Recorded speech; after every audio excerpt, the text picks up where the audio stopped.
Hey there, Oz. Hey, Curtis. Hey, what movie are we watching this week? This week, we've got the movie marriage of Coming Home meets Requiem for a Dream Definitely. meets Avengers Age of Ultron with a little bit of barf from Captain America Civil War. This week, we've got Less Than Zero.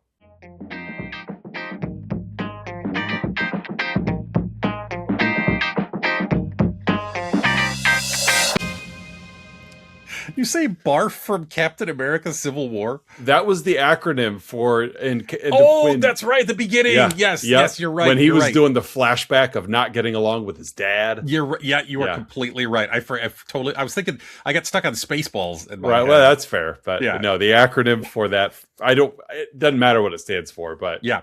it was the acronym for the Wayback Machine. Yep, the Wayback Machine. Not here, this is a Mercedes. So, welcome back, listeners and viewers, to another week of Let's Talk About Flicks, the podcast where we take a monthly theme. We are wrapping up Jami Gertz month. Yes, we are.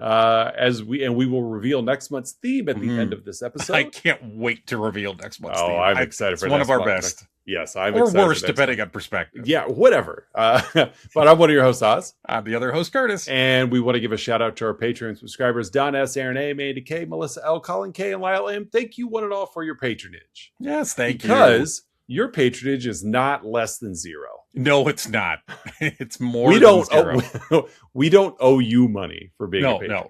So, less than zero. It like I said right before we hit record, it's got 80s stink all over it. It does. It has an 80s musk that just whiffs around it. Yeah. It's a movie that you'll get to the very, very short cast list of here in a moment. But it's kind of an 87 movie. 87, you've got some Brat Packers in here, and but it's possibly one of the most accurate foreshadowing movies I think we've ever covered. In some ways, yes. We were talking about how last week's movie predicted so much of the future. Yes, the Lost Boys. Yeah, so much. It really, really groundbreaking film for Chinese food. Even just this morning. Yeah. Szechuan chicken. Michael? Happy family, Michael. Peanut butter chicken. Almond cookie, Michael. But yeah, this movie doesn't have that kind of that. I guess this movie does for white crusties stuck on the corner of your mouth that Lost Boys did for Chinese food. Yeah. I'd also like to think with this movie come out in 87 and hitting like home video on VHS, the Robert Downey Jr. crusties in the corner of your mouth were probably not overly visible in 480p or 480 interlaced VHS, but they are in HD and it's kind of gross looking. But I'd like to think that there's a Hollywood makeup specialist that just like specializes in mouth crusties. I think so. Bring him in. Bring in Tony. Hey Tony, we need your mouth crusties. Tony the Cruster. He has a steel suitcase that hisses when he undoes it. Yeah. he's dressed like a hitman, and you don't mess with Tony the Cruster. It's got that like foam inside that's just perfectly made for his utensils to fit inside. However, still lives in a white picket fence suburban home with a wife and children. Oh yeah, he's a lovely guy. Yeah, he's a great guy. Mouth crusty Tony. That's right, Tony the Cruster. So it's on the side of his van too. Tony the Cruster. And everybody thinks he's delivered pizzas, but no. Right. Yeah. Or he invented Uncrustables, ironically. Or he specialized in Hollywood mouth crusties and Uncrustables. And Uncrustables. So who's in our film? Not a lot of people. Pretty small cast for Less Than Zero. And honestly, there's really only 4 people that matter. You could really say 3, but I'll stretch it and say 4. We've got the 3 Less Than Zeros, the 3 friends. Right. Andrew McCarthy as Clay Easton, Jami Gertz as on again, off again flame Blair, and then Blair. Not to be confused with Wilford Brimley. No, it's not. I mean, I get Jami Gertz and Wilford Brimley mixed up all the time. They both have played Blair in an 80s film, but not the same Blair. That's true. Yeah. And not Blair from Family, whatever the... Is it Family Ties? Was it? Or was it the... No, yeah, it's not Blair. It's just not. It's this Blair, not that Blair. I have to, every time I watch Cocoon, I have to remind myself that's not Jami Gertz. That's not Jami Gertz. That's not Steve Jami Guttenberg Gertz. there. Yeah. Yeah. But there's the connection, but that's not Jami Gertz. Not Jami Gertz. Yeah. So we have those three, and Jami Gertz is Blair, Robert Downey Jr. is Julian, the three friends who, everything's great at the beginning and everything's not at the end. No. They have another high school classmate named Rip, who's played by your Ultron himself, James. Not Spader. Hulk Hogan. Not Hulk Hogan. No, not Hulk Hogan. This is not Terry Bollea. This is a different 80s Rip. Yeah. Not Rip Taylor. I'm sure he still smelled dookie based on Robert Downey Jr. Well, I mean, No Holds Barred was just 2 years after this movie. Yeah. I'd like to think Less Than Zero and No Holds Barred are either in the same universe or largely inspired the Dookie. Hogan was inspired by Rip from Less Than Zero. So yes, James Spader as Pusher Rip, and then we've got just a bunch of other people who really don't matter. I'm going to mention just one other by name, just because he's one of those actors who pops up in everything. Yeah, I think I could probably guess which one, but go ahead. And that's Michael Bowen. Yep, that's the one as Bill. I every time I saw him on screen, it's like that's Buck from Kill Bill. Yep, that's Buck. His Kill Bill. His name is Buck, but he's also from Valley Girl. He's Valley Girl. I mean, just look at his filmography. This guy was in everything. I like Michael Bowen. Night of the Comet, Godfather 3, Iron Eagle, Beverly Hills Cop 3, both Kill Bills, the Walking Tall remake. He was let's see, I think he also had a role in Breaking Bad, Lost, the Walking Tall remake. Yeah. Like, the guy's been in a lot of stuff. Yeah, I do like Django Unchained. Last House on the Left remake. Mm-hmm. Yeah, well, he's a Tarantino guy. But no, I like Michael Bowen. And even TV, like a ton of stuff. And not just like pilots or whatever. Knight Rider, Highway to Heaven, 21 Jump Street, ER, Matlock. Like, yeah, he's a reliable dude. Dateline. Right? Your weekly news. Weather on the 8s. Like, he's been in all of it. He's been everywhere. Toyota-thon. Like Toyota-thon. He was the wise in the book. Wiser. Yeah, it's true. Yeah, he was the middle he was the middle syllable. Right. It's Michael Bowen, everyone. It's Michael Bowen. I know that voice anyway. That's Buck. That's Buck doing the wise. I do like Michael Bowen though. Yeah. Just one of those actors who's in everything, and he was in Less Than Zero. Yes, he was. Like there's like a parent, like Clay's parents are in this. But, Nicholas Pryor plays Julian's dad. I guess he's in a couple of scenes, but like. Well, and like you said, like there's not many people in this movie. And to the contrary, there are hundreds of people in this movie. However, they are all so superficial and shallow and nothing that like they're not even listed in the cast.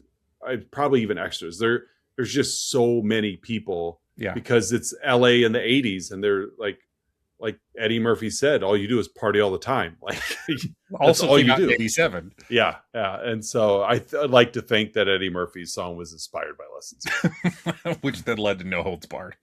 Yeah. And we know Robert Downey Jr. was inspired by Less Than Zero. Oh yeah, he was. Yeah. Yeah, a little too true to real life there for RDJ. Yeah, the director failed to call cut on the last filming day, and Robert Downey Jr. just stayed in character. He's a method actor. Nobody yelled cut, so he's still living that. That's how he got the job so easily in Tropic Thunder. He's method acting. It's all that method acting. He had a chest cavity placed in for Iron Man. He did. He actually had an arc reactor into his chest, and then made it a cave out of scraps. It's like a cave. Out of scraps. Lots of scraps. Oh, the plot of Less Than Zero. Yeah. Let's get into the layered plot of Less Than Zero. The rational numbers, the negative side of the number line. Less Than Zero. This is a very simple story. Very simple. Yeah. You've got Clay, Julian, and Blair. Movie starts out graduation day. Yep.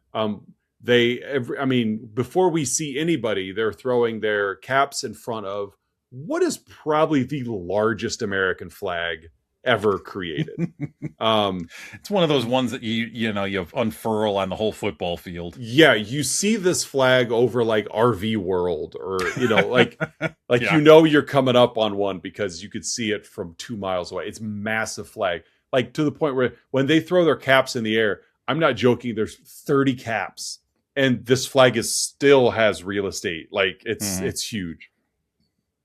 It's graduation day, and it's they're doing the graduation thing. The hug at each other, pictures with each other. We've got parties to go to. Yep. We're gonna be together forever. Ever. Cut to 6 months later. Really, what this boils down to, and I'm thankful. I didn't add it to my 3-2-1s, but I'm thankful because the phone rings, and Clay's going east. That was always his plan. I'm going east to college. And Blair's going to go to college, and Julian's going to start a record label. So things are going to end well for him. Yeah, he's clearly he's the more successful one. Yep. Dad loans him a bunch of money. This is what's going to happen. Yep. The phone rings. We're cut to 6 months later, and it's Christmas because Clay answers the phone. Feel bad for the film crew that literally, I assume they flew out east for this like one shot of him answering the phone with snow-covered trees and bushes outside of his window, just so that we could establish he's out east. Yes, they took a whole film crew out to upstate Vermont. Right, yeah, to Nantucket just to get this. Nantucket. So Clay's at college out east. We don't know what he's at college university. Yeah, he went to college university. College U. Yeah, we sent a lot of kids there. See you. I'm trying to think what would their mascot be? The CU graduates, graduates. Yeah, the professionals, the CU student athletes. Yeah, the CU undergrads. And so the phone rings and it's Blair, and he's like, "What are you calling me for?" She's like, I want to see you." He's like, "I'm coming home." We don't know what happens yet because it's still kind of dicey, but thankfully, Andrew McCarthy, Clay, who by the way sleeps nude from the waist down. He sleeps in a sweater, but he stands up out of bed and you can see his butt. That's the only way to do it. Yeah, it's down comforters get warm, and so you want to make sure that you don't overheat.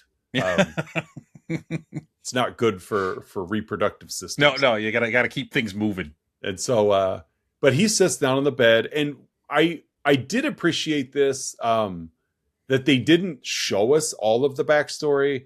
Clay just sits on the bed and in black and white reminisces over what's happened. In the last pretty much, yeah.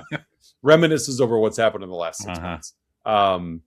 He's having a conversation with Blair because Blair was going to go to college as well. She changes her mind. I don't want to go. I'm afraid. I don't want to go. So Clay gets angry with her because Clay's got some control issues. Yeah. And then cut to Thanksgiving. He comes home to see Blair, comes upstairs with some flowers, and Blair's in bed with Julian. Yep. So throws the flowers at Julian and marches out. Apparently, my guess is he just got back on plane and went back to college. Yeah. It was just right outside the apartment. Yeah. Right. Well, it's a small country. We've established multiple times on this show the United States is not as grand of a it's not as really vast of a country as one. The rest of the world talks about just how insanely large the United States is compared to the country. It's an illusion. Yeah, we just wear a lot of dark colors, so It's Tricks what someone does for money, Michael. Yeah. It's illusion. I do illusions. Illusions. His plane was outside on the 405. That's right. Just caught it in Mulholland. Would have loved that. Happy Thanksgiving, Julian. I'm just gonna hop out of Mulholland, head up to the 405, grab Pasadena. California. Get out of here, Julian. What are you doing here, Blair? What are you doing here? This would have been better with Bill Hader, Kristen Wiig, and Fred Armisen in the three roles. Honestly, just Bill Hader as Julian. As all three roles. Yeah, Bill Hader as Julian. Bill Hader as Julian. Yeah, totally. What are you doing here, Julian? I would pay top dollar to watch Less Than Zero remake with Armisen in the Californians universe. Yeah. Oh my god.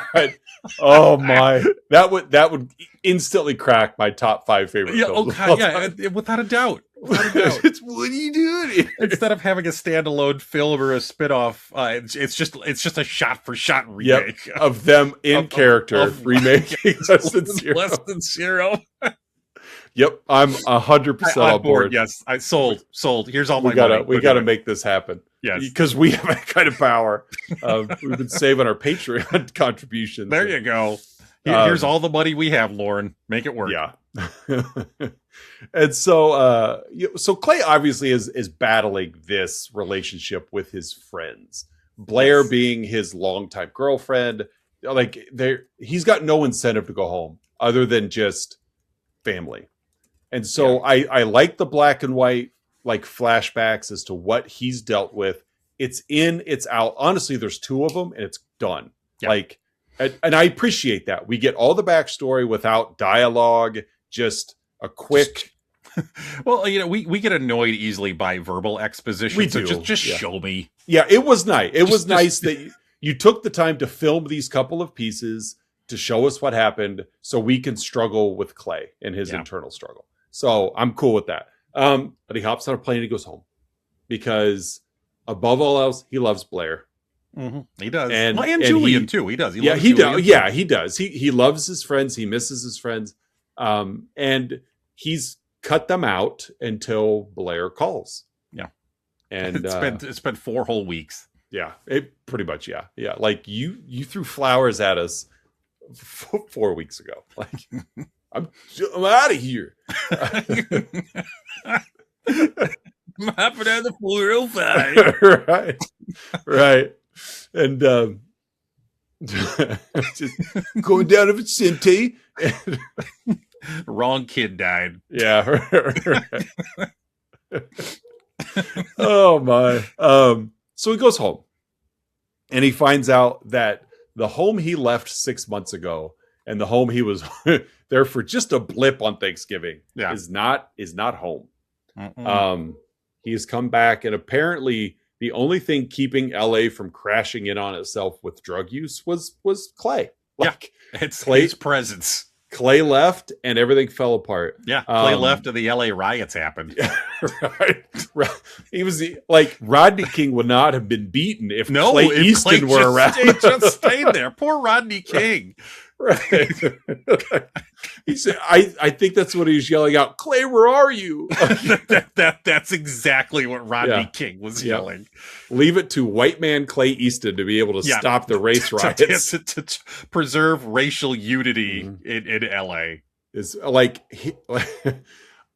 jokingly enough, I don't remember what Julian's record label was going to be called, but it wasn't too far from Death Row. Death Row Records kind of thing. Yeah. It was right in that vein. I think it was Mouth Crusty Records. Probably, right. Dried Toothpaste Records. Crest Crust Records. Crust Crust got a little crust right there. You got a little of the aqua fresh crust going. I'm just really high right now. Is it just me or is my mouth crusty? Not to be confused with Chris Christie. Not former New Jersey Governor Chris Christie. Both have lots to do with the mouth, but yes, and also have lots of mouth crusties. Ironically, that's true. So basically Clay comes back into the lion's den. Julian's life has gone downhill. The record company that he was going to start right out of high school fell apart. Didn't see that coming. I wonder why. And he's replaced all of his free time with drug addiction. Yep. But it's LA in the 80s. Everybody is doing coke. Oh yeah, there's coke and crack everywhere. He does and both. So Blair's a model, and she models. I won't say we don't know how successful she is, but she's not someone that just says I'm a model. Like we see her on set, like she's doing modeling stuff. She has her own place, although you don't know how much of that was paid for by family. Right. Yeah. So she's got a loft, and it's kind of a frequent place because it's referred to often as the loft. Yeah. Was it Ann Taylor? Yeah. She also sells. She's actually at a retail store. She just models for them. Yeah. It's professional clothing for women in their 30s. But she also has a drug addiction. Like she snorts a lot of cocaine. Yeah. But she could stop at any time. Whenever she wants. Yeah, whenever I want. That easy. Tuesdays and Thursdays, I quit. Yeah. Although she's not as mired in the culture of it as Julian is. For her, it's more recreational, but for Julian, like that's his life. It is, and it enveloped him, and that's all he does. So because of that, Julian has burnt every bridge possible. Yeah. His and family and his septum. Yeah, that too. He burned that. Yeah, that probably first. Yeah. And so his family's frozen him out. His dad wants nothing to do with him. Like even his younger brother at one point wants to like fight him. Yeah. Ugly scene. He steals from everybody. Like it's just, he's a junkie. Yeah. The only person that doesn't really look out for him, but the only person that keeps him strung along is Rip, James Spader's Rip, which is, to be honest, it's just James Spader playing 80s James Spader. Basically. Which is okay, because, I mean, boy, if you're going to carve out a niche in the 80s, I don't think anybody did it better than James Spader. No, you're right. You're right with that. He was pigeonholed for sure in the 80s, but he was really good at it. He was, He owes, Julian owes Rip $50,000. Like he's, like, if somebody did well right after high school, it was Rip. That's true. I mean, that's immediate success right there. Yeah. $50K in the 80s that you just loaned to somebody. Yeah. Don't know what I loaned it for. I'm assuming, I don't know. I don't know what he loaned him the money for. They never mentioned all it. The drugs. Well, yeah, but at the same time, he's given him drugs, and I don't know if it was part of the record deal. Who knows? Yeah, but, probably yes to everything. Yeah, just a bunch. And he keeps a mental tally. You owe me exactly $50,000. Mm-hmm. Like, no more, no less. And so Clay's back, and that's really just the movie. It's Clay coming back to LA, injecting himself back into the lives that are no longer what he left. Blair is closer to what he wants than Julian, which makes the relationship with Julian that much more important, but also that much more volatile. He kind of rekindles his relationship with Blair because, again, he's trying to keep himself at a distance. Yeah. Because you burnt me, like with my best friend. It's not that you just slept and cheated on me with anyone. It's you did it with the third cog in our wheel. Like like you just ripped the heart out of me with the only other person that I really assimilated to. Yeah. And so the movie just really goes on this journey as Clay and Blair rekindle their love. And they chase Julian around LA. That's really about it. Like the first two acts are really just that. Yeah. As Julian is just chasing the next high. Yeah. And he's written the junkie playbook, lie to get money, promise you'll get better, like just everything. And so the plot of this movie is extremely simple, but there are so many conflicts. There's Clay and himself. There's Julian and himself. There's Julian and society. There's Julian and Rip. There's Julian and family. It's rough. Well, I mean, Julian clearly backs himself into a corner. And he's several corners. It's hard for his family to support him. It's hard to trust him. It's hard for his friends too. And he pays the price. Yeah. So it's party hopping to party hopping. Yeah. For they're all underage, so I don't know how they get into all these parties at all these bars. Whatever. They're rich and white. But thankfully, LA is a small community, and so it's everybody, a small burg. All the clubs are in one block, and they all know everybody at the clubs because Yeah. all you have to do is go in and just ask anybody. Have you seen Julian? You seen Julian? No, he's down at I had the name of the club in Terminator and it just vanished. Oh yeah. Club Noir. Yeah, there you go, Club Noir. Yeah, he's down at Club Noir. That would have been fun. What are you doing here? What are you doing here? And so it's a lot of it's a lot of stylistic 80s stuff. Yeah. Like we joked at one point, Blair's riding home with Clay and they start making out in the car. So he just stops in the middle of the road, in the middle of LA. Yeah. And they start making out. Middle of Mulholland. Yeah, the middle of Ventura Boulevard. And like the entire 800 motorcycle brigade of Hell's Angels just happens to be out for a nighttime cruise. Yeah, for a 2:30 in the morning drive. And they all just drive by them as they're making out. And Andrew McCarthy's like, this is great. I'm making out with 80s Jami Gertz and I'm Andrew McCarthy. Like not 90s Jami Gertz. No, I'm 80s Jami Gertz. I'm making out with 80s Jami Gertz and I'm Andrew McCarthy. Like, I'm teen heartthrob Andrew McCarthy. Mm-hmm. Future star of Mannequin Andrew McCarthy. I've met Andrew McCarthy. Yeah? Yeah. We met him at Did we? I don't know if you went to that con. You had to have, because we wouldn't have gone if you guys didn't go. But yeah, he was at a con. Then we met him. Jason Priestley was at that con. Ralph Macchio. Okay. Is that the one in Chicago we went to? Yeah, we got Ella's picture taken with that's right. With Farmer Ted, Anthony Michael Hall, the Evil Dead ladies were there. Mm-hmm. Shocking.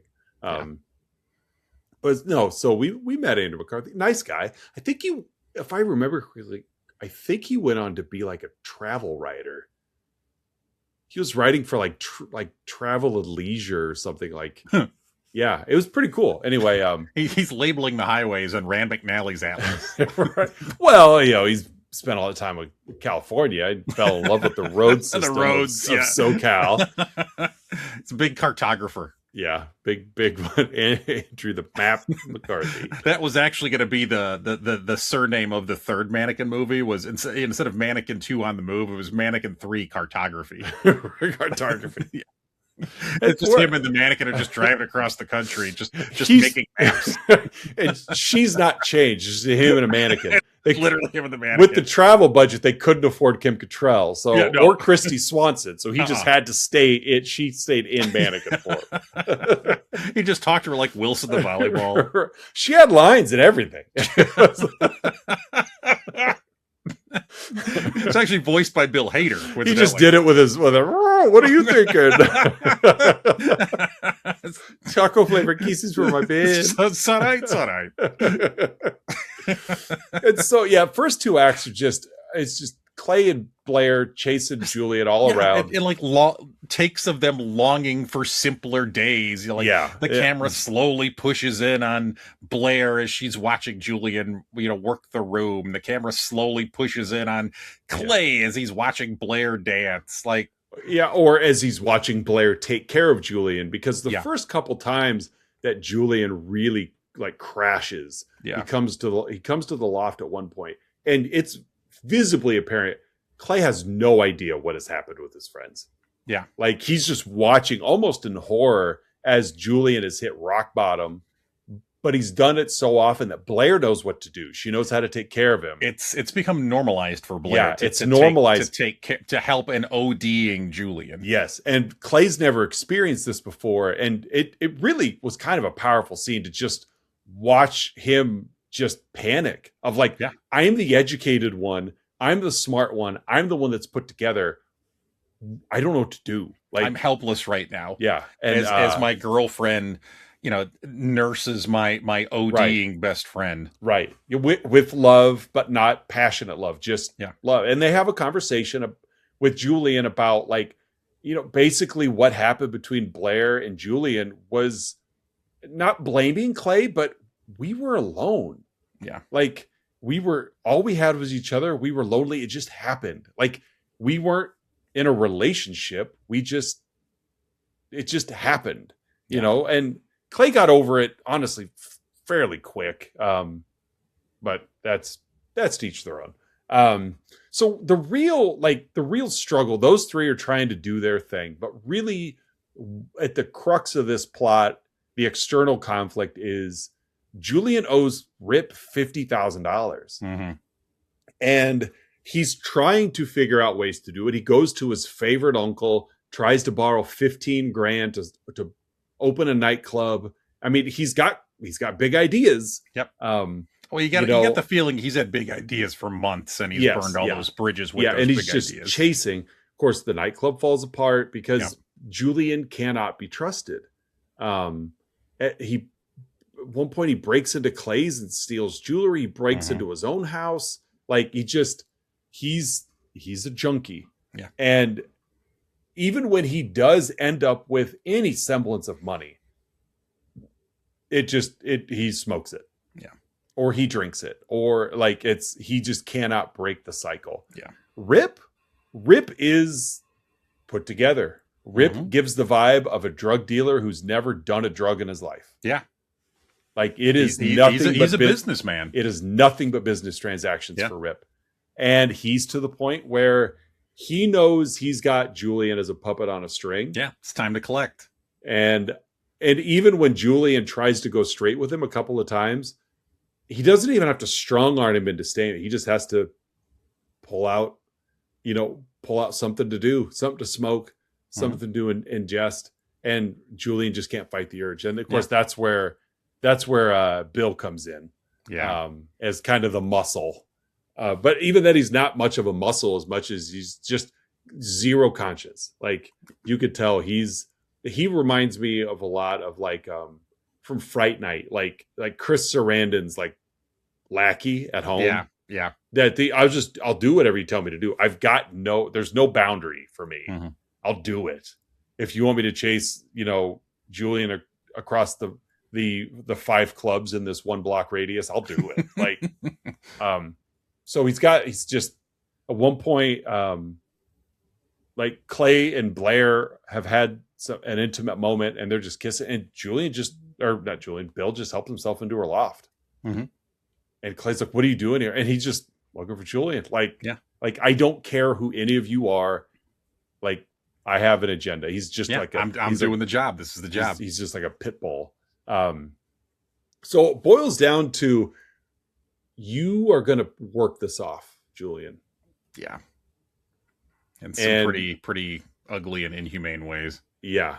To basically, I am going to prostitute you out to gay men, and you're going to work this money off. And Julian has given no indication that he is homosexual, but he understands I've got to do it.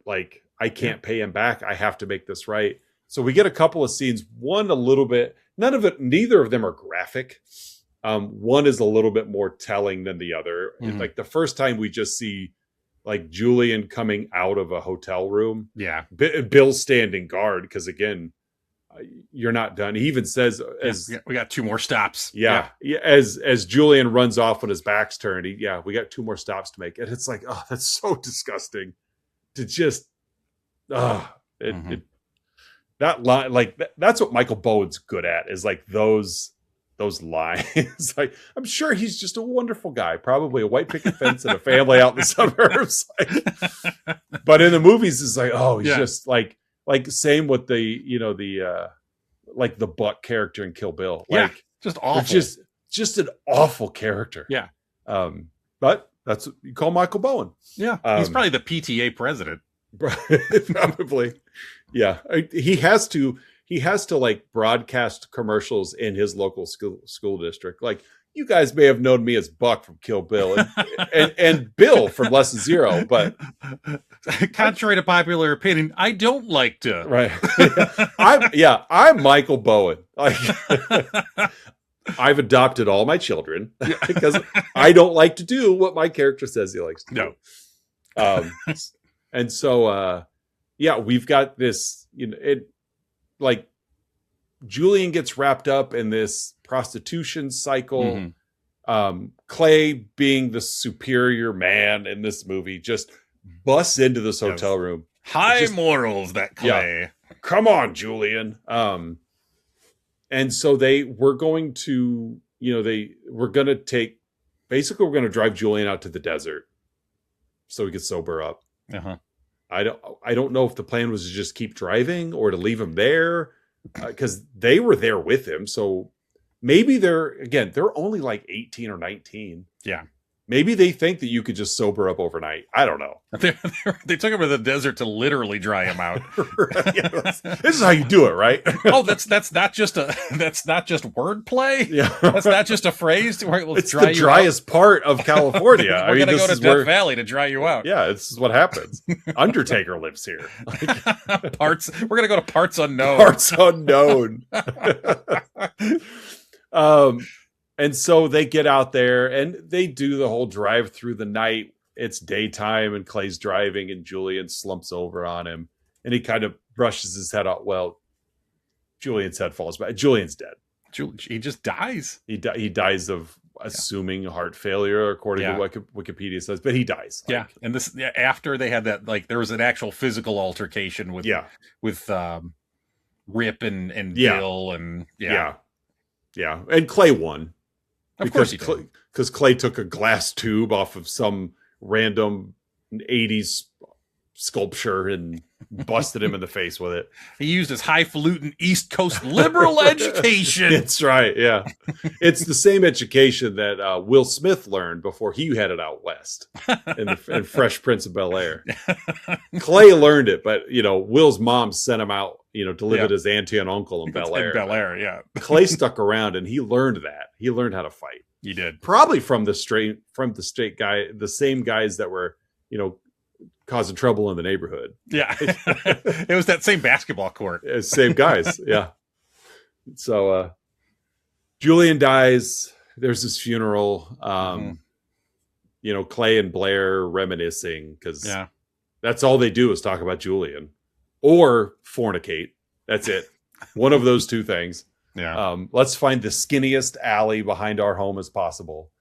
One where you can lean against the wall and put your feet up on the other wall. It's that thin of an entryway. A lot of just 80s. This will look cool. Let's film it. There is a lot of that in this. A lot of just stylistic. Miami Vice almost flirted into my movie nerds of just I get that. Cool for cool. Yeah. And it was. Don't get me wrong. Like let's light this couple through a lattice. Like that'll look cool. Let's make sure all the light bulbs in this room are red. What else? That'll be cool. Who directed this? Marek Kanevska. Kanevska. I did read a little bit in the trivia that this person was hired to direct this movie because like the previous one they did basically had like disgusting characters that they directed some humanity into. And effectively they did that here. Julian is a disgusting human being, but they played enough to where you sided with him. I give that more to Downey Jr. than I do to the directing. But Clay, I'm going back to school. I want you to go with me. She says, okay. And she goes back and we end with a snapshot of them at graduation. Yeah. They were the last time they were happy together. Mm-hmm. And that's less than zero. That's less than zero. Not a whole lot to this movie. No, honestly, it's not a bad movie. Like it's just sort of there. Yeah. I think Ebert liked it. Like it was one of those movies that really kind of split critics. Yeah. I've read 3 Bret Easton Ellis books, this one included. This was his first one. Mm-hmm. He was still in his 20s, I think, when this movie came out, let alone the novel. Well, he wrote the novel in 85 and they made the movie in 87. They only paid him like $7,500 for the rights to this book. His writing is very visceral. Yeah. Like as hard as some parts of American Psycho are to watch, that book was rough read. Mm. Like just almost some of those you're like, why are these thoughts in your head? Yeah. and when it comes to torture and things like that's not kosher. It's just gross. Maybe it was an autobiography. Maybe. So we'll never know. Mm-hmm. Well, folks, every week Oz and I give our own unique rating to the film we've been yapping about. In this case, 1987's Less Than Zero. Oz, how would you rate this flick? There's a point in the movie where Julian is needing money and he breaks into his own house. And he does the old credit card into a door trick. Yep. So my rating is 50 credit cards used as keys. Nice. I love it. It reminds me of the scene of The Naked Gun where he does the same thing. He uses a credit card to try to break into, I think it was Ricardo Montalban's office. Yeah. And one card doesn't work. So he tries a different decline. Yeah. Card was declined. Yeah. That was such a thing in the 80s of you could bust into any window or locked door possible. Yeah. All you need is a credit card. Yeah. Again, 80s was very consumeristic, and so you use your credit card for everything. Yeah. Even breaking and entering. Anything and everything. So what's your rating? I didn't have one prepared, so I'm just kind of going to go with our theme. My rating for Less Than Zero is the 405. Oh, I love it. Why not? Folks, Oz and I scour the interwebs for every episode, searching for unprofessional reviews that tickle months. I spend months searching. Tickle our funny bones. And we hope they tickle yours as well in this week's edition of Outside Insight. Oz, my friend, what is your Outside Insight? Simone Ridgel left this one. July of last year. Half-star review. Okay. It says Rick Rubin on music supervision, Ed Lachman capturing adolescent decay. The opening scene set against the same high school exteriors as the OC. I really wanted to like this, but it ends up feeling more like an episode of 90210, Bret Easton Ellis after school special, packaged for cable and edited for time. So Simone really wanted to like it, but it just wasn't nasty wasn't enough. No, I want my teenagers nasty. I wanted to see what was happening in that hotel room. Show me that. I don't want to see Bill outside the hotel room. Show me how he got those crusties.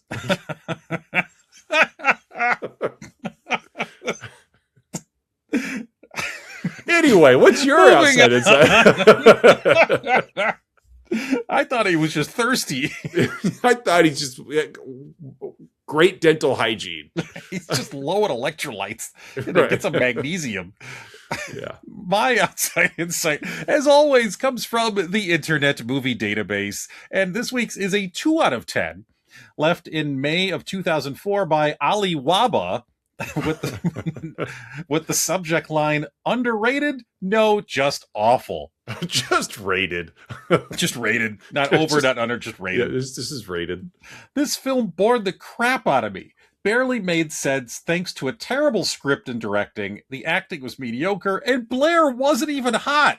Robert Downey Jr. didn't look 18 back then either. In conclusion, whoever made this piece of crap should be castrated. Oh, Lord. Yeah, well, that escalated quickly. Yeah. Blair's not even hot. It's not even hot. This person he's disappointed that a teenager in the 80s doesn't look like a teen. Yeah. Is this your first 80s movie? Hand them over, both of them. Right. Yeah. God, he played a teenager who didn't even look it. Didn't even look like a teenager. Yeah. Cut him off. I like the complaint, though. The complaint is Robert Downey Jr., not like father of two James Spader. Yeah. Spader is very put together in this for someone who just graduated high school. Yeah, he is. We assume anyway. I mean, they talked about him. Shoulders. Yeah, they talk about him for being from school, so you assume he graduated. Yeah.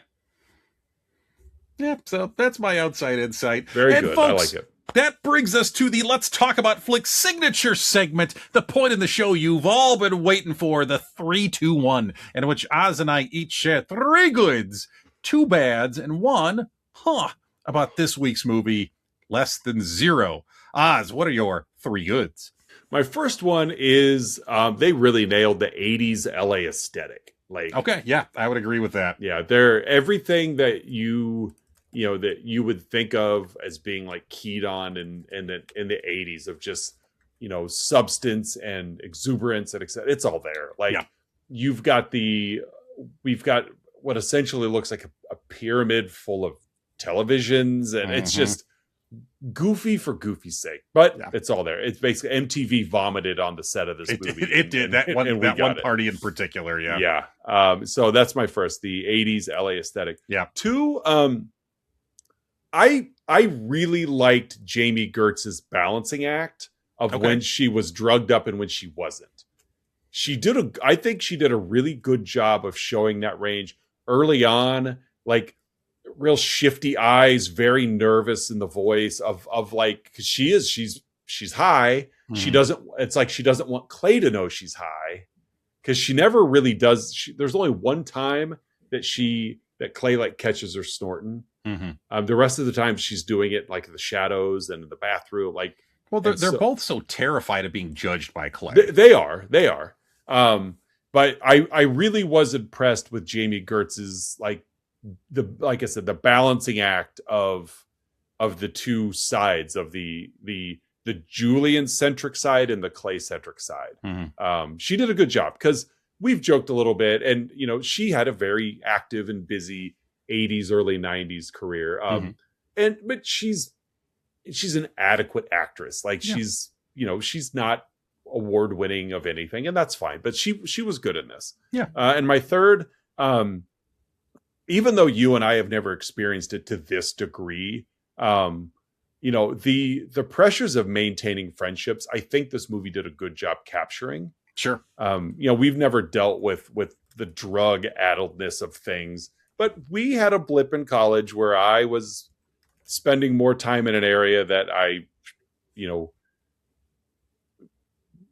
shouldn't have. And there were friends I was overlooking, and finding that balancing act, was tough. But the pressures of maintaining friendships was on full display here, because you get your friends, the good and the bad parts of them. You don't just get to cherry pick as you get older, as an adult, or even right out of high school. Whereas like, with young kids, kids misbehaving, no, they can't come over, or kids acting up, you send them home. But when you get older, you take the good and the bad of your friends. And I think this movie did a good job, especially with the limitations and acting of Jami Gertz and Andrew McCarthy. Sure. To be able to pull that off convincingly. Yeah, I like that last one. Good catch there. Thank you. What do you got? For my goods, I'm gonna start with Clay's Husker Du poster in his room. There's a lot of good music in the movie. A lot of good. Yeah, odd music. Hendrix, LL Cool J, The Doors. The Doors, Bangles. There's a Run DMC in there. Yeah, but for me, just the Husker Du poster. Yeah. It comes in above all of those songs, so it's good. But yeah, kudos to Clay's musical taste. It was an odd soundtrack. It was, yeah. It's good. I think I enjoyed it, but it was really vast and interesting. Like, to listen, there were several parties that they went to that, like you said, either the Doors or Jimi Hendrix were like blaring. Yeah, and there's all of these teens or young 20s, and I'm like, this doesn't line up. Like. Yeah. I don't think that would be playing at this party, but whatever. Yeah. I wasn't there. So yeah. My second good, and you started tiptoeing into it a little bit before, and I've kind of mentioned parts of this before, so I won't pontificate too much. Oh, you're good. But Blair's self-doubt at the beginning. She was originally planning to go to college, and she sort of panicked and had like that crisis of faith in self. And again, as a high school, college, and career counselor, I see that a lot with kids. And it's not so much like the academic part of it. It's just people, they stop believing in themselves. They stop believing in their own capabilities. And that happened to Blair. And she got stuck in her own head, and she didn't follow through on the goals that she had set for herself. And I'm not blaming her for that. No. I'm not shaming by any means, but like that can happen. And as educators, it's again, we can't make decisions for kids, we can't act for kids, but we can do everything we can to support and empower. And I wish that, in addition to Blair having more self-confidence, that her supports recognized that and helped her through that more. And she didn't. She was the only of the main three characters we didn't see parents of. Yeah, that's true. And maybe that's intentional. Her only interaction with a parent was she came home, she knocked on her dad's door and said something about, I have a gift for you. Mm-hmm. And he was like, just leave it on. And he's like, I don't have time right now. So I left it on the table. And then a woman came out of the room mm-hmm. and acknowledged her. And that was it. And it wasn't mom. Yeah. I don't know if it was girlfriend or whatever. I got the sense it was a friend of hers that was with her dad.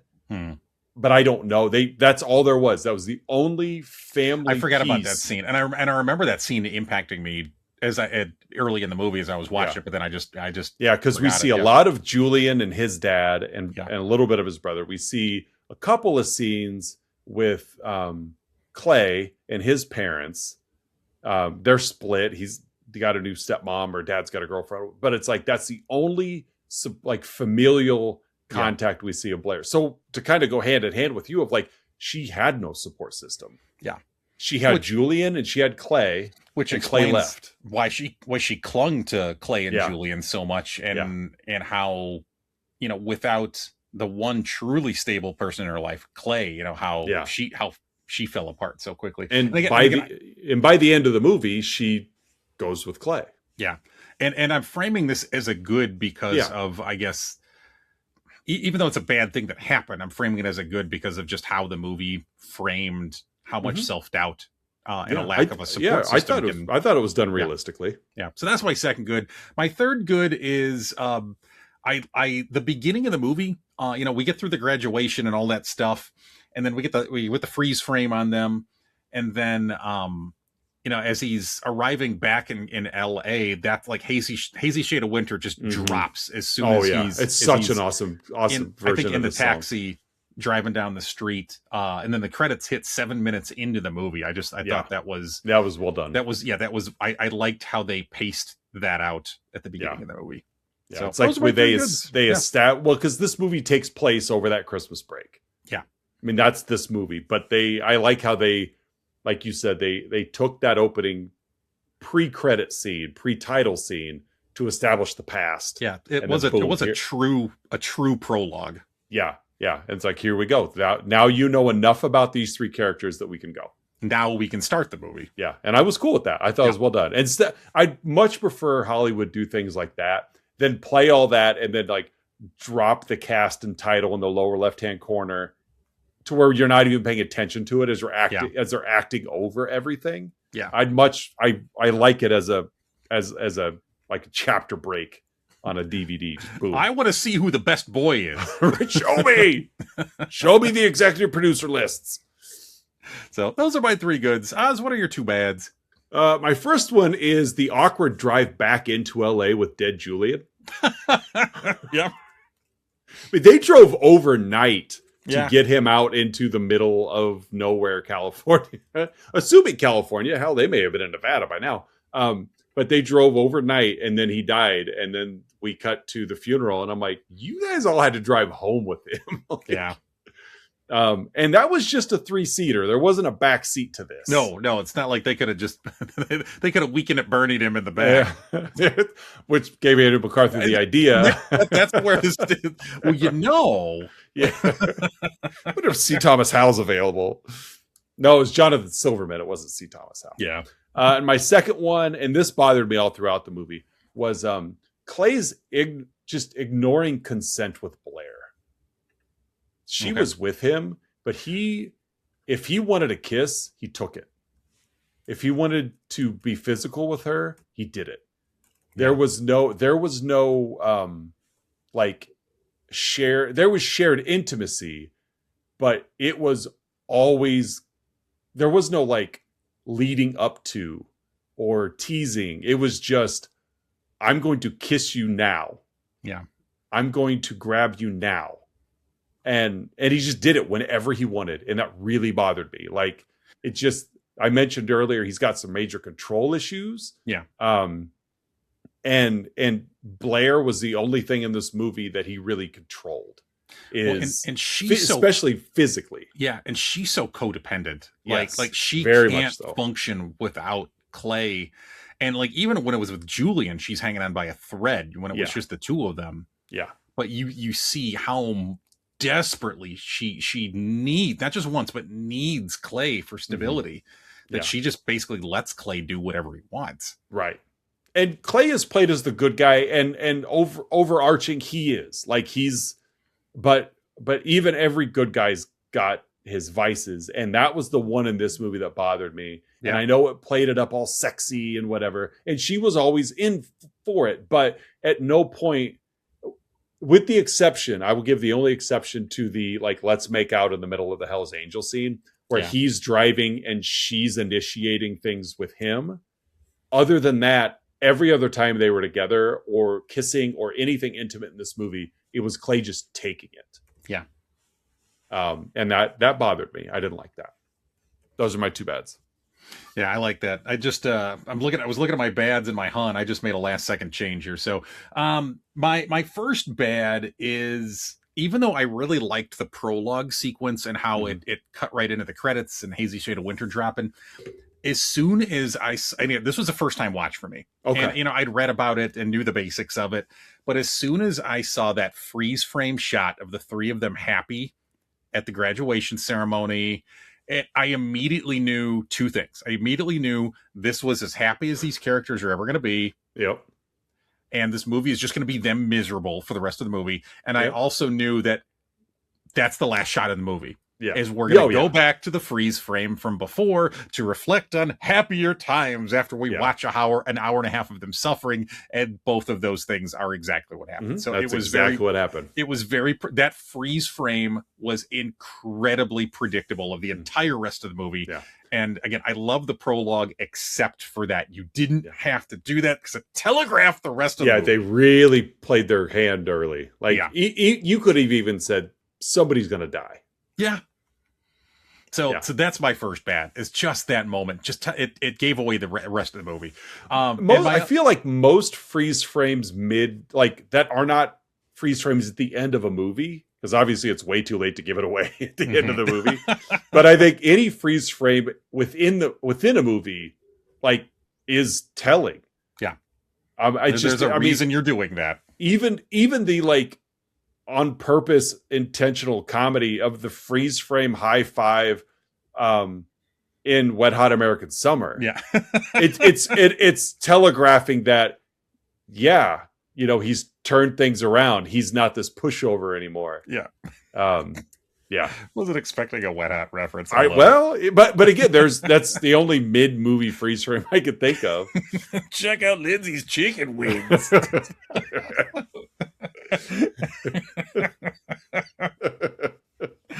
Kinley. My second bad is just a quick moment in the movie. Clay he's at home and he's just kind of getting settled back in. He just arrived back from the East Coast and there's bowls of jelly beans everywhere and he's just grabbing them by the handful and he's chewing with his mouth open. Clay, close your mouth when you're eating. Yeah. You're disgusting. You've mentioned that more than one time on the show. That is a vice of yours. That is absolute pet peeve of mine. People chewing with their mouth open, especially like chewy, like jelly beans. Yeah. Come on. Ugh. Yes. So that's my second bad. Chew with your mouth closed, Clay. Andrew McCarthy's got a small mouth though, so he might need the full range of his jaw to get that jelly bean. He's unhinging his jaw with every bite. Yeah. So that's my second bad. What's your Would this movie be a comedy if the drugs were over the counter? If they were going Pineapple Express. If they were going berserk on NyQuil or Lactaid or Beano, Pepto-Bismol. Beano? ODing on high fiber supplements. Right, exactly. Yeah.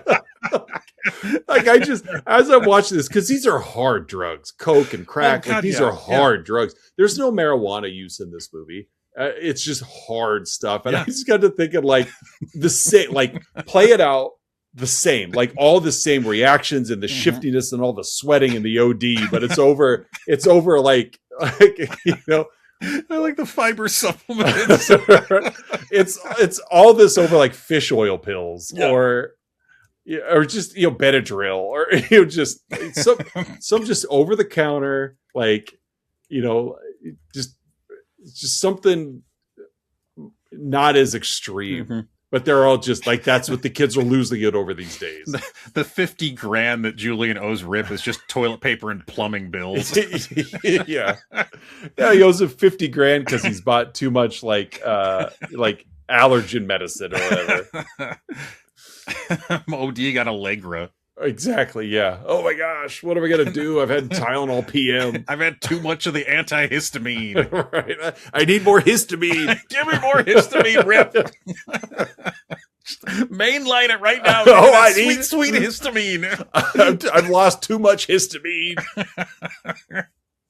I need it. I'm fixing for my hist. Oh, I need a histamine fix. Abba Zaba, you my only friend. Abba Zaba. Every time I see an Abba Zaba, I think I of do that too. moment, and I think of you. Every time I see Abba Zaba. It's the only time. Yeah, well, the only time I see it is like at like a Cracker Barrel or something. Yeah, at the five and dime. You don't see Abba Zabas out in the wild. So. There is in Woodstock a really nice, very expensive, but really nice candy shop opened up on the square, and they have Abba Zabas. Well, that would be fair in a candy shop. Yes. But you don't find them at the county market. No, you don't. So, but that's my is would this movie be designated a comedy if everything was the same except for what drug they were doing? Like if it was something over the counter. I absolutely love it. Don't let him fall asleep. He's had too much NyQuil. He's falling asleep. Somebody wake him up. No. Get him more histamine.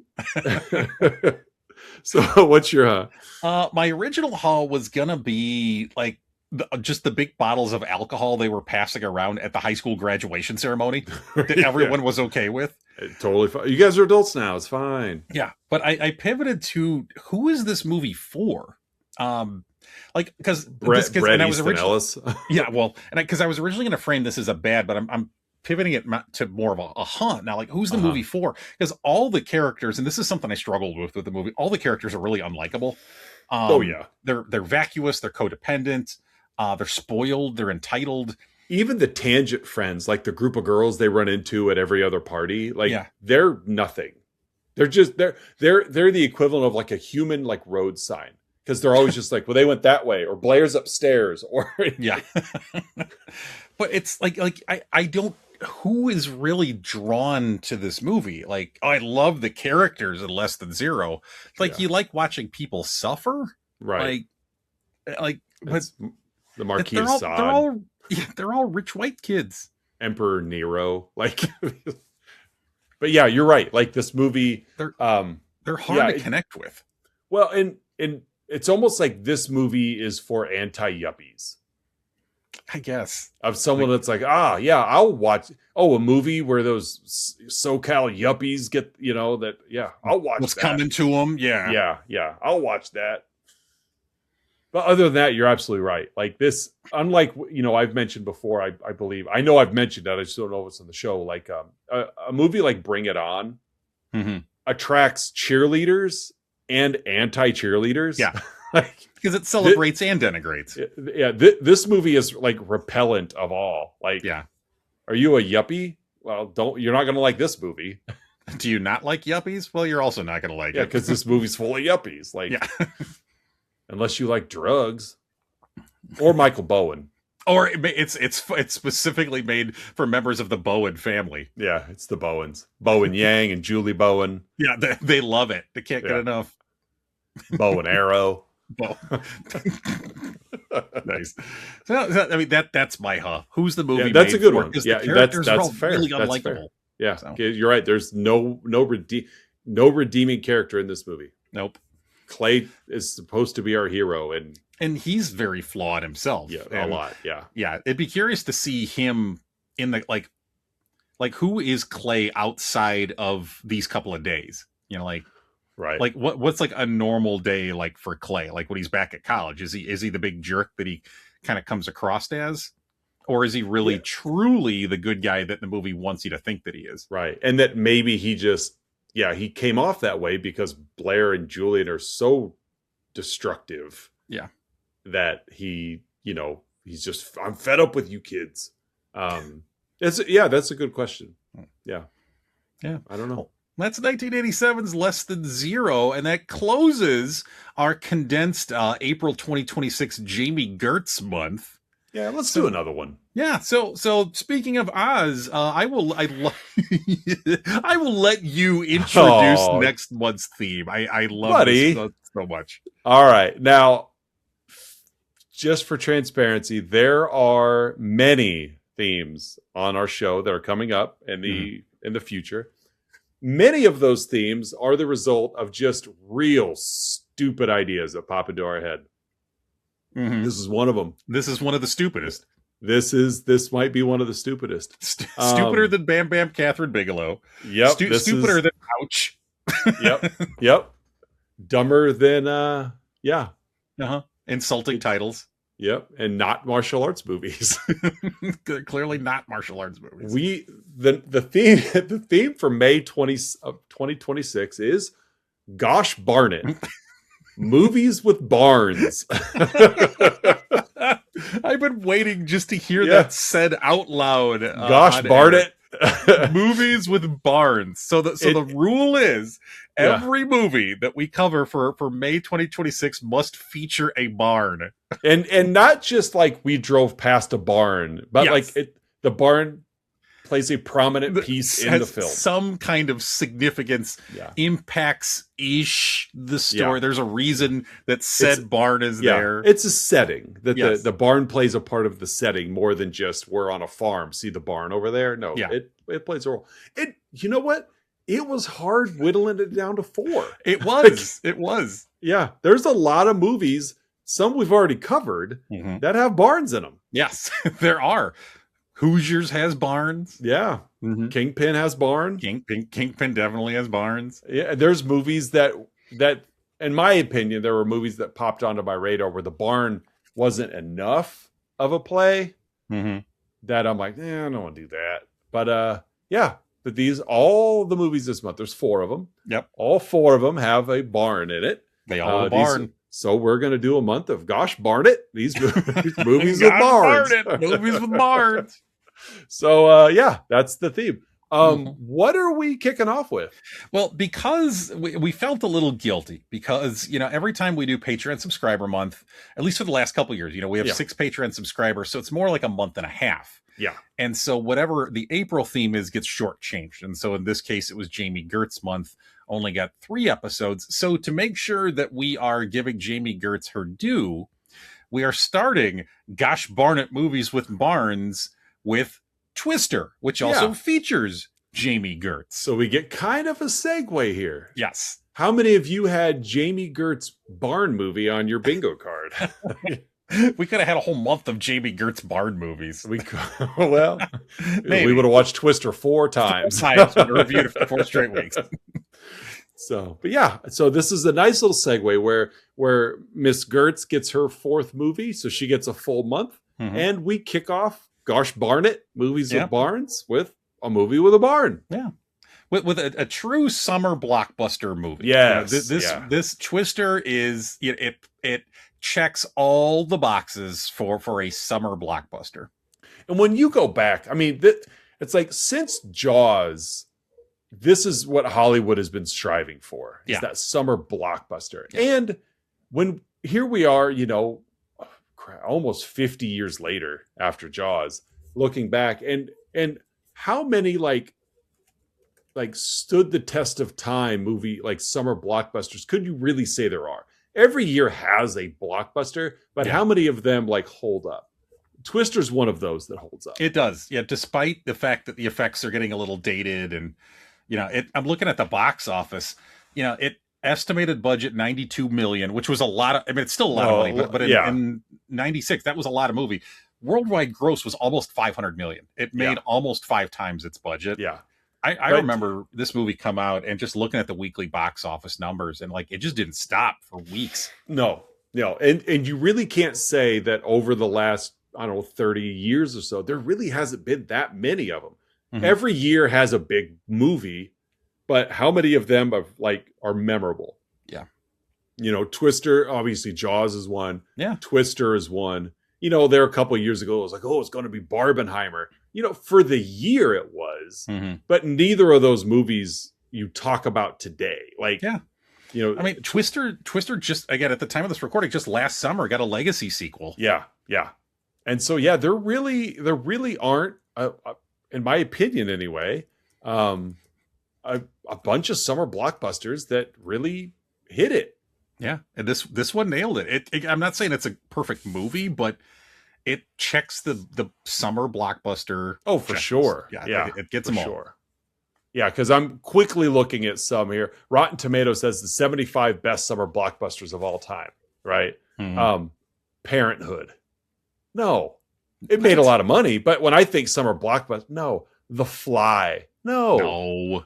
You know, to be a summer blockbuster, you have to have some kind of spectacle. Right. Now, when I get down like E.T., okay. Sure. E.T. is a summer blockbuster. I could buy that. I'd give, even though it's more up our alley, you know, like Mad Max Fury Road. Yeah. You have to have spectacle. You have to have like set pieces. Yeah. Like, not that E.T. was blowing things up left and right, but it was big enough in scope. Yeah. It was world building in a way. Yeah. You know, to be fair, I don't chalk up personally like any like Disney Pixar that times it over the summer. Like Toy Story 3 is not a summer blockbuster. Like you were going to make that anyway. But like The Dark Knight, sure. Yeah. That was a summer blockbuster. Alien, yeah. Mhm. Obviously Star Wars, I'll give to you. Any Harry Potter movie that dropped over the summer. Like those are the ones, like Iron Man. Yeah. Mhm. Like those are the ones that when we think of a summer blockbuster, you know, we're thinking it's huge. Ghostbusters. Yeah. Yeah. Airplane. No, I don't. No, I mean, it came out. That's a comedy. It may have been almost the entire movie is set on a plane. Yeah. Like, Back to the Future. That's a summer blockbuster. Sure. Yeah, I like how you frame it to the world building aspect. Yeah. I never thought about that aspect, that part of it too. But where it's like, yeah, there's world building. Yeah. Yeah. And I honestly, like, I don't think anybody's done it better than Spielberg. Like, oh yeah, Raiders of the Lost Ark, and even he's got his hands on Who Framed Roger Rabbit. You know, he had his hands on Back to the Future. Yeah. But yeah, Jurassic Park, obviously, Yeah. summer blockbuster. But no, when I think of The Truman Show, no. Mm-mm. I don't buy that one. No. And so, yeah, obviously your comic book movies are going to do it. But I agree with you. Like, it's got to be one that you're bringing me something new. Like something's changing here. Yeah. And so Twister's one of those. And like that, if you were to hear Independence Day is another one. Like, yeah, yep, definitely. That's a big one. And so that's what we're looking for. And that's what we're starting with, Twister. I will tell you that the other three movies this month are not summer blockbusters. Yeah, this movie is much bigger than the other three. They have barns. But they do have barns. That's the common thread. Do you think that maybe it was Jami Gertz that made this a summer blockbuster? Probably. Yeah, not the topic. The Gertz effect. Yeah, because you know what? The Happening was about weather. Didn't have Jami Gertz and it flopped. Yep. Yep. Yeah. If you're going to make a weather-based blockbuster movie and it doesn't have Jami Gertz, you may as well just wasting money. Mm-hmm. So, well, gosh darn it, we're going to cover movies with Barnes next month. Yes, we are. Kicking off with Twister. Social media wise, you guys can find us on Facebook and Instagram, YouTube. If you want to watch it, anywhere you listen to podcasts, if you just want to listen. But you know what? Save yourself the time, you dingus, and just go to the website. You dingus. Yeah, let's talk about flicks.com. It's just where you go. I have many brote. Right. Just go to the website, you dingus. You dingus. Plus, you could check out the hunks that our pictures are on. Yeah. A couple of hunks like us. So. Such a hunk. Doctor to Doctor. Doctor to Doctor. So, for another episode of Let's Talk About Flicks, I'm Oz. I'm Curtis. And we'll see you guys next week with Twister.